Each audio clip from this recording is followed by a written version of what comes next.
Hello friend, welcome once again. देखिए, हम लोगों ने अभी तक के वीडियो में वेक्टर्स वाला पार्ट उसको किया है, ठीक है ना। वेक्टर्स वाला पार्ट इसलिए पढ़ाया गया था कि भाई आपको जहाँ जहाँ फिजिक्स में वेक्टर के यूजेज होंगे उसके बारे में जानना जरूरी था, इसलिए उसको डिस्कशन किया गया। उसमें कई कॉन्सेप्ट ऐसे रहे जो अभी बाकी भी हैं, ठीक है ना, लेकिन अपने को जो ब्रिज कोर्स के लिए ज़रूरी है उस पार्ट को पढ़ना बहुत ज़्यादा जरूरी था, इसलिए उन पार्ट को डिस्कशन किया गया, ठीक है ना। तो वो चैप्टर फिनिश हो गया, आई थिंक पूरा आपको समझ में भी आया होगा। अब इसके बाद हम लोग अगले पार्ट में चलते हैं, ठीक है ना। आपका फाउंडेशन बैच है, तो फाउंडेशन बैच में हम लोग अब जो शुरू करने वाले हैं दूसरा चैप्टर है काइनेमेटिक्स। क्या है? काइनेमेटिक्स। अभी देखो काइनेमेटिक्स से मतलब क्या निकलता है, ठीक है ना। काइनेमेटिक्स ऐसे जो टॉपिक है काफ़ी इंटरेस्टिंग भी है, कैलकुलेशन वाला पार्ट भी है, ठीक है ना। जो आपने मोशंस वगैरह पढ़े थे वही चीज़ें हैं। बेसिकली काइनेमेटिक्स का मतलब होता है मोशन, ठीक है ना, मोशन। क्लियर है? तो मोशन जैसे कोई बॉडी है उस पर अगर अपन लोग फोर्स लगाते हैं तो फोर्स लगाने से बॉडी चलने लगती है। अगर फोर्स बढ़ाते जाएं तो उसकी वेलोसिटी भी बढ़ती जाती है, स्पीड बढ़ती जाती है, ठीक है ना। अगर ब्रेक लगाएंगे तो गाड़ी क्या होती है, स्पीड उसकी कम होती जाती है, फाइनली स्टॉप होती है। तो बेसिकली जो मोशन होता है वही पार्ट पूरा किसमें डिस्कशन किया जाता है, काइनेमेटिक्स में, ठीक है ना। मोशन जो होता है बेसिकली दो टाइप का होता है। जैसे मान लो यहाँ से वहां तक कोई धागा बांध दिया जाए, ठीक है ना, कोई भी स्ट्रिंग बांध दिया हम लोगों ने, अब उसमें किसी बीड को लटका दिया जाए, ठीक है। तो बीड क्या होता है, उसको अगर यहाँ से वहां फेंकेंगे तो उसी डोरी के अलाउ ही जाता है, स्ट्रिंग के अलाउ। ऐसा तो नहीं कि डोरी छोड़ के कहीं और चला जाए। जैसे रेलवे ट्रैक पे मान लो ट्रेन जा रही है तो ट्रैक के अकॉर्डिंग ही चलती जाती है, ऐसा नहीं ट्रैक छोड़ के हट जाए, ठीक है ना।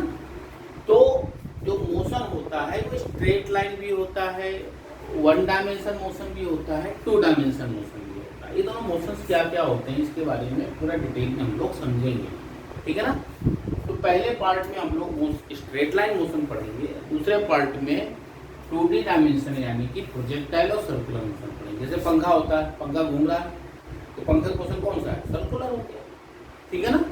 जैसे हम लोग फुटबॉल को किक मारते हैं तो फुटबॉल को जब किक मारते हैं तो क्या होता है, फुटबॉल ऊपर भी जाता है और आगे भी जाता है, तो उसका मोशन क्या होगा, टू डायमेंशन हो गया। जैसे डायमेंशन तो कहते हैं ना, एक्स एक्सिस वाई एक्सिस। तो अगर मोशन जैसे देखा जाए तो काइनेमेटिक्स जो होता है बेसिकली दो पार्ट, एक होता है वन डायमेंशन मोशन। क्या होता है? वन डायमेंशन मोशन, ठीक है ना, क्लियर है। दूसरा होता है two dimension motion. Two dimension, dimension का तो समझ रहे हो, एक्सिस से, है ना, टू डायमेंशन मोशन, ठीक है। वन डायमेंशन मोशन मतलब किसी एक एक्सिस के लॉन्ग हो, या तो हॉरिजेंटल हो, या तो वर्टिकल हो, एक्स एक्सिस के लॉन्ग हो, वाई एक्सिस के लॉन्ग, या फिर जेड एक्सिस के लॉन्ग, किसी एक एक्सिस के लॉन्ग होना चाहिए, ठीक है ना, क्लियर है। तो इस वन डायमेंशन मोशन मतलब हो गया स्ट्रेट लाइन मोशन। कौन सा हो गया? स्ट्रेट लाइन मोशन, ठीक है। टू डायमेंशन का मतलब क्या हो गया, जैसे आपको फुटबॉल मारना बताया था ना, फुटबॉल को अगर मारेंगे तो ऊपर भी जाएगा और साथ में आगे भी जाएगा। इसमें जो मोशंस है बेसिकली होता है प्रोजेक्टाइल मोशन। उसी फुटबॉल वाले मोशन को क्या बोलते हैं, प्रोजेक्टाइल मोशन, ठीक है ना। और एक होता है सर्कुलर मोशन, ठीक है ना, क्योंकि इसमें दो एक्सिस में मोशन होते हैं। अब कैसे एक्सिस में मोशन होती है सबके बारे में डिटेल में समझेंगे हम लोग। तो पहला वन डायमेंशन मतलब एक एक्सिस के लोग, कोई भी एक्सिस हो, एक्स हो, वाई हो, जेड हो, ठीक है ना। टू डायमेंशन का मतलब जिसका दो डायमेंशन यानी दो डायरेक्शन में मोशन, जैसे एक्स एक्सिस में भी और वाई एक्सिस में भी, तो ऊपर भी जा रहा हो साथ में आगे भी जा रहा हो, तो उस मोशन को क्या बोलेंगे, प्रोजेक्टाइल या मोशन इन टू डायमेंशन। इसमें दो टॉपिक हैं, ठीक है ना। तो अलग अलग टॉपिक को डिफाइन करना हम लोग को। अब ये काइनेमेटिक्स क्या होता है, इसके कई सारे टर्म आपको बताता जाऊंगा एक एक करके, आप उसको नोट भी करते जाएंगे और समझते भी जाएंगे। काइनेमेटिक्स ये पूरे दोनों मोशन जो है काइनेमेटिक्स में आएंगे। The study of motion of an object, motion of an object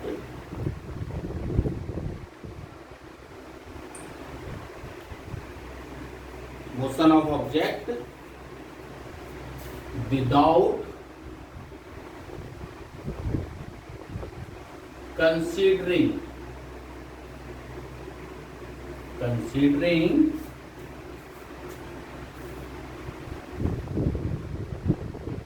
without a considering cause of motion। मतलब हमको सिर्फ मोशन की स्टडी करना है, क्यों मोशन हुआ, क्यों नहीं हुआ, किस वजह से हुआ, इसके बारे में नहीं करना। यानी कि जो भी ये काइनेमेटिक्स है ये कैसी हो गई, ये क्या है, ज्यादा हो तो यहाँ पे लिख सकते हैं आप लोग, द ब्रांच ऑफ फिजिक्स। ठीक है, फिजिक्स की ब्रांच है, branch of physics in which, अगर पूरी डिफिनेशन काइनेमेटिक्स की पूछी जाए, in which study of motion, या वी स्टडी जो भी अपन लोग भी स्टडी कर रहे हैं, we study of motion of an object, या कोई भी बॉडी हो, कार हो, कोई भी पार्टिकल हो, उसका motion without considering cause of motion is called kinematics.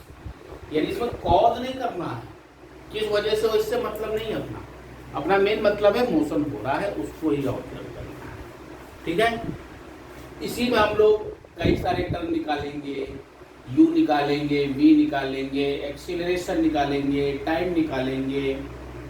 ठीक है ना, कई सारे टर्म होते हैं, उस सब तो 4 टर्म को हम लोग को निकालने होंगे, वो सब चीजें भी डिटेल में आएंगी। लेकिन फिलहाल हम लोग ये समझते हैं कि काइनेमेटिक्स क्या मतलब मोशन से है। अगर इसकी डेफिनेशन पूछी जाए तो क्या होगा, the branch of physics in which we study the motion of an object without considering the cause of motion, मतलब उसके कारण का हमको नहीं करना। ठीक है ना, इसमें कई सारे टर्म आते हैं, उस टर्म को मैं लिख दे रहा हूँ, एक एक करके एक्सप्लेन करते हैं। ठीक है ना, पहले इसको नोट कर लीजिए फिर आगे बढ़ते हैं। तो हम लोग ने बताया काइनेमेटिक्स 2 टाइप का है। ठीक है ना, 1 डायमेंशन मोशन और 2 डायमेंशन। 1 डायमेंशन मतलब क्या बताया था, स्ट्रेट लाइन मोशन, और 2 डायमेंशन मतलब प्रोजेक्टाइल और सर्कुलर मोशन। मोशन कई तरीके के, ऐसा नहीं है, 3 डायमेंशन भी होता है, लेकिन अपने 3 डायमेंशन अपने को पढ़ना नहीं है, अपने सिलेबस में है। ठीक है ना, तो इसमें कुछ टर्म है, जैसे 1 डायमेंशन मोशन और, ठीक है ना, और इसको रेक्टिलिनियर मोशन भी बोला जाता है। क्या बोलते हैं, 1 डायमेंशन या फिर रेक्टिलिनियर, RECTILLINEAR। ठीक है ना, रेक्टिलिनियर मतलब लीनियर मोशन। तो अपन अभी 1 डायमेंशन मोशन की बात करते हैं। ठीक है ना, क्लियर है। इसमें जो पहला टर्म है वो है फ्रेम ऑफ रेफरेंस। ये देखो क्या होता है बेटा, फिजिक्स के अकॉर्डिंग समझना। जैसे तुम अपने घर से मार्केट जा रहे हो, है ना, घर से मार्केट गए, तुम मान लो 2 किलोमीटर मार्केट है, तो 2 किलोमीटर कहाँ से है, हमारे घर से है ना, हमारे घर से थोड़ी, तुम्हारे घर से 2 किलोमीटर है, तो तुम्हारा घर क्या हो गया, रेफरेंस पॉइंट हो गया।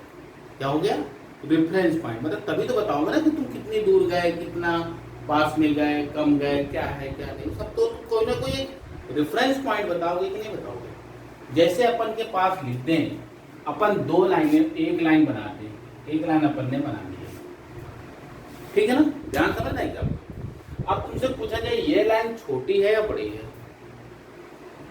बता पाओगे क्या, नहीं बताया जा सकता, क्योंकि ये लाइन किसी के कंपेयर में ही बता सकते हैं कि छोटी है या बड़ी। अगर हाँ इसके पास एक दूसरी लाइन खींच दें तब तुम बता दो कि भाई ये लाइन इस लाइन के कंपेयर में बड़ी है, या ये लाइन क्या इस लाइन के कंपेयर साइज में छोटी है। तो तुमने कोई ना कोई रेफरेंस लिया कि नहीं लिया?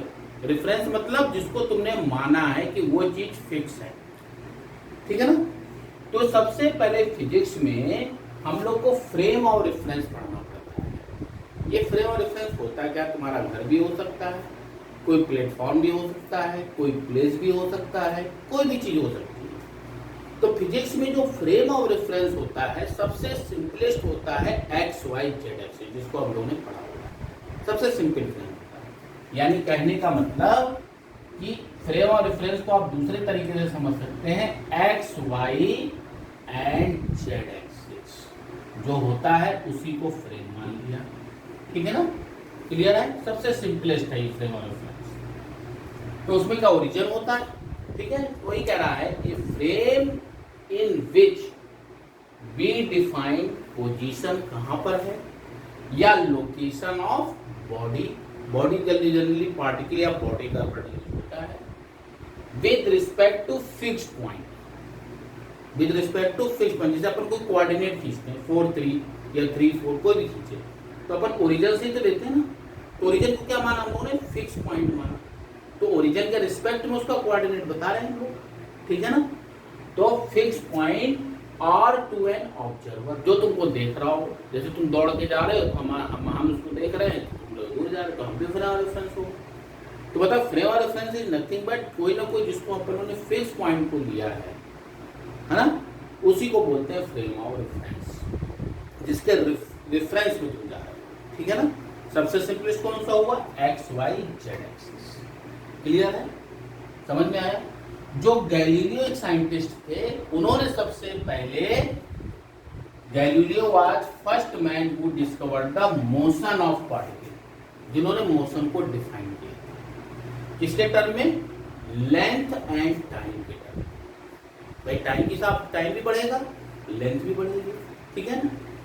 तो इसी में एक पॉइंट डाल सकते हैं, इफ लेंथ ऑफ बॉडी मतलब उसकी दूरी विद रिस्पेक्ट टू रेफरेंस, वही रेफरेंस मतलब ऑब्जर्वर या फिर ओरिजिन या फिर कोई भी फिक्स पॉइंट, इज इंक्रीज और डिक्रीज, बढ़ रही हो या घट रही हो, with passes of time, it means that body is in motion. तब बॉडी क्या कहलाएगी? मोशन में कहलाएगी, ठीक है ना। अब कोई चीज रेस्ट पे है कि मोशन में है, इसके बारे में हम लोग थोड़ा समझते हैं, ठीक है ना। रेस्ट और मोशन क्या होता है इसको एग्जाम्पल से समझेंगे। तो मतलब मोशन कब कहा जाएगा? जब किसी भी बॉडी की लेंथ, उसकी लंबाई नहीं, उसकी फिक्स पॉइंट से दूरी, ठीक है ना, विद रेफरेंस इज इंक्रीज और डिक्रीज, बढ़ रही हो या कम हो रही हो, तो क्या बोलेंगे? टाइम के साथ। It means body is in motion. समझ में आया कि नहीं आया? क्लियर है? समझ में आ गई चीज? अब जैसे हम लोग बोले कि रेस्ट पे है कि मोशन में है, तो तुमको लग रहा होगा हम रेस्ट पे, ऐसा नहीं है। हम अर्थ के रिस्पेक्ट में रेस्ट पे हैं, लेकिन अगर आप सन के रिस्पेक्ट में देखें तो हम भी घूम रहे हैं पृथ्वी के साथ। घूम रहे कि नहीं घूम रहे? तो हम भी तो मोशन में भी हो गए ना। तो किसके रिस्पेक्ट में अपन बात कर रहे हैं, तो वही चीज हम लोग फ्रेम और रेफरेंस मानते हैं। अगर कोई भी फ्रेम और रेफरेंस नहीं दिया है किसी भी क्वेश्चन में, तो हम लोग अर्थ को ले लेते हैं। जैसे ए particle is moving with 5 kilometre per hour, वही गाड़ी जैसे 60 किलोमीटर पर आवर की स्पीड से चल रही है, इसका मतलब अर्थ के रिस्पेक्ट में तुम्हारी गाड़ी की स्पीड कितनी है? 60 किलोमीटर पर आवर, ठीक है ना। क्लियर है? तो रेफरेंस पॉइंट सबसे जरूरी है। अगर कोई रेफरेंस नहीं दिया है, कोई पॉइंट नहीं दिया, कोई फिक्स पॉइंट नहीं दिया हुआ है, तो हम लोग किसको लेंगे? अर्थ को फ्रेम और रेफरेंस मानेंगे। सबसे इंपॉर्टेंट चीज है, ठीक है ना। अब आप चलते हैं हम लोग रेस्ट और मोशन। नोट करिए इसको, फिर आगे बढ़ते हैं। हाँ भाई, तो हम लोग फ्रेम और रेफरेंस करते हैं। अब जानते हैं रेस्ट एंड मोशन, ठीक है ना। ये बड़ा कंफ्यूजिंग है, रेस्ट एंड मोशन क्या होता है, ठीक है। इसके लिए एक एग्जाम्पल समझते हैं, तब आपको पूरा समझ में आएगा, ठीक है ना। जैसे मान लो ये कोई रोड है, ठीक है ना, इसमें कोई बस है,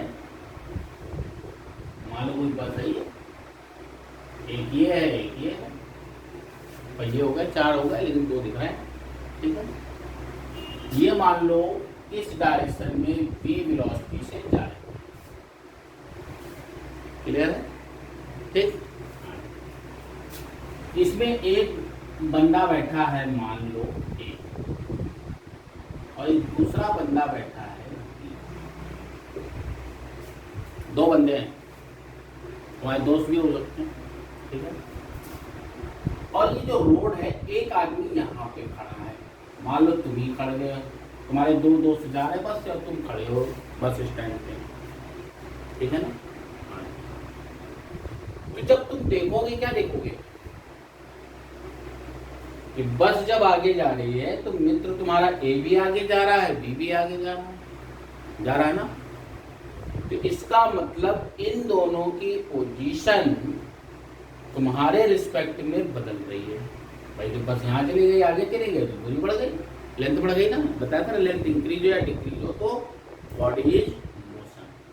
अच्छा यहाँ पे टाइम हो रहा, मान लो 10 बज रहे हैं, यहाँ पे 10:02 हो रहा है, या 5 मिनट हो रहा है, 10:10 हो रहा है। तो टाइम के साथ क्या होगा, उसकी पोजीशन बदल गई।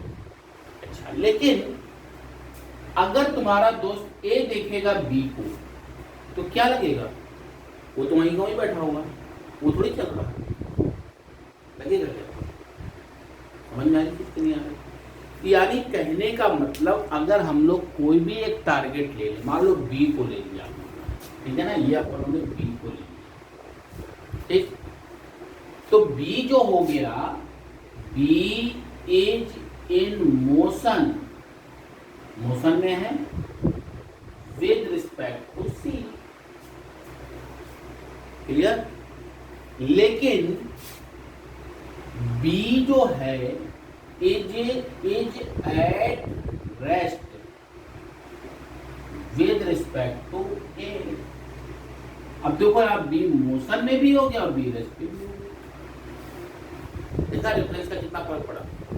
कौन ऑब्जर्व कर रहा, पहली बात तो ये समझे, ठीक है ना। क्लियर है? तो बी जो हो गया मोशन में भी हो गया और साथ में ये रेस्ट पर भी हो गया। यानी कहने का मतलब बी की दो पोजीशन हो गई, रेस्ट भी हो गया और मोशन भी हो गया। कुछ समझ में आया नहीं एग्जाम्पल से? तो हम लोग रेस्ट को कैसे डिफाइन कर सकते हैं? ये रेस्ट को डिफिनेशन है, क्या लिख सकते हैं? जैसे ये रेस्ट की डिफिनेशन है ना, अब ध्यान से समझना। If a body does not change, pure body हो गई बी, और ए क्या हो गया, सराउंडिंग या फिर तुम या फिर बस या कोई भी चीज, ठीक है ना। तो does not change its position with respect to surrounding भी लिख सकते हैं, या ऑब्जर्वर भी लिख सकते हैं, या फिक्स पॉइंट भी लिख सकते हैं, कोई भी चीज लिखा है। With passes of time, time के साथ, is called eight, is called in, sorry is called eight लिखते हैं ना, इज कॉल्ड एट रेस्ट। उसको क्या बोलेंगे, रेस्ट। समझ में आया कि नहीं? रेस्ट में होने का मतलब क्या हो गया कि किसी के रिस्पेक्ट में अगर उसकी पोजीशन नहीं बदल रही है तो बॉडी किस पे बोली जाएगी, रेस्ट में बोली जाएगी। समझ में आया? इसी तरीके से मोशन जो है, अगर तुमको मोशन डिफाइन करने को कहा जाए तो कैसे डिफाइन करोगे भाई? If a body does not move, हटा दो, पूरी डिफिनेशन वही हो जाएगी, ये वाला पार्ट, ठीक है। If a body changes its position with respect to surrounding with passes of time is called in motion। देखो एक ही बॉडी मोशन में भी हो गई और एक ही बॉडी रेस्ट में भी हो गई। इसका मतलब क्या हुआ? इसका मतलब क्या निकल के आया कि रेस्ट एंड मोशन दोनों, rest and motion are relative term. मतलब इसको किसी के रिस्पेक्ट में ही डिफाइन कर सकते हैं, एब्सोल्यूट डिफाइन नहीं किया जा सकता। जैसे अर्थ है तो हमको लग रहा रेस्ट पे है, अर्थ की रिस्पेक्ट पर हम रेस्ट पे, लेकिन अर्थ तो घूम रही है ना, इसको तो हम भी साथ में घूम रहे हैं, तो हम मोशन में भी हो गए, ठीक है, मोशन में भी हो गए और रेस्ट में भी है। तो किसके रिस्पेक्ट में हम लोग बात करें, मेन चीज ये, ठीक है। तो हम लोग ने रेस्ट एंड मोशन को क्लियरली डिफाइन किया, आपको समझ में आया हुआ। डेफिनेशन तो खैर सिंपली है, डेफिनेशन से कोई मतलब नहीं रहता ज़्यादा, समझ में कॉन्सेप्ट क्लियर होना चाहिए, इसको नोट करिए। तो हम लोग ने रेस्ट एंड मोशन को अच्छे से डिफाइन किया, आई होप कि आपको समझ में पूरा आया होगा, ठीक है ना। तो रेस्ट और मोशन रिलेटिव टर्म है, रेस्ट में कब होगा, मोशन में कब होगा, ये चीज अपन डिफाइन किसी के रिस्पेक्ट में ही कर सकते हैं, या फिक्स पॉइंट को कर सकते हैं या सराउंडिंग में कर सकते हैं, किसी के रिस्पेक्ट में। अब ए और बी देखा जाए तो बस के रिस्पेक्ट में रेस्ट पे है, ठीक है, तुम्हारे सी के रिस्पेक्ट में बस मूविंग कंडीशन में है। तो मतलब सबसे इसमें चीज है कि कोई बॉडी रेस्ट पे, यानी कि एब्सोल्यूट रेस्ट या absolute motion can not be defined. Absolute मतलब कि पूरी तरीके से रेस्ट पे हो, उसको मतलब अभी हिलेगा ही नहीं, ऐसा कहना मुश्किल है। यानी कि एब्सोल्यूट टर्म डिफाइन नहीं कर सकते, रिलेटिव टर्म कर सकते हैं, relative to with respect to any, ठीक है ना। तो आज की वीडियो में हम लोगों ने रेस्ट एंड मोशन काइनेमेटिक्स का पार्ट स्टार्ट किया है। अब हम लोग अगले वीडियो से डिस्टेंस और डिस्प्लेसमेंट, उसका वेक्टर टर्म, उसके बेस पे कुछ क्वेश्चंस आपको सब लिखने हैं। इसमें थ्योरी ज़्यादा नहीं है, इसमें क्वेश्चंस अच्छे हैं, ठीक है ना। और दूसरा ये जो टॉपिक है बहुत इंपॉर्टेंट टॉपिक है, ठीक है ना। मैकेनिक्स की बैकबोन होती है, जैसे आदमी में बैकबोन होता है ना, तो फिजिक्स का जो मैकेनिक्स का पार्ट होता है ये बैकबोन का है। इसमें कुछ रट नहीं सकते हो, सिर्फ समझना, कॉन्सेप्ट क्लियर होगा तो हर चीज इजी है, नहीं तो फिर हर जगह झाड़ मिल जाता है, ठीक है। मिलते हैं आपको अगले वीडियो में, तब तक के लिए थैंक यू।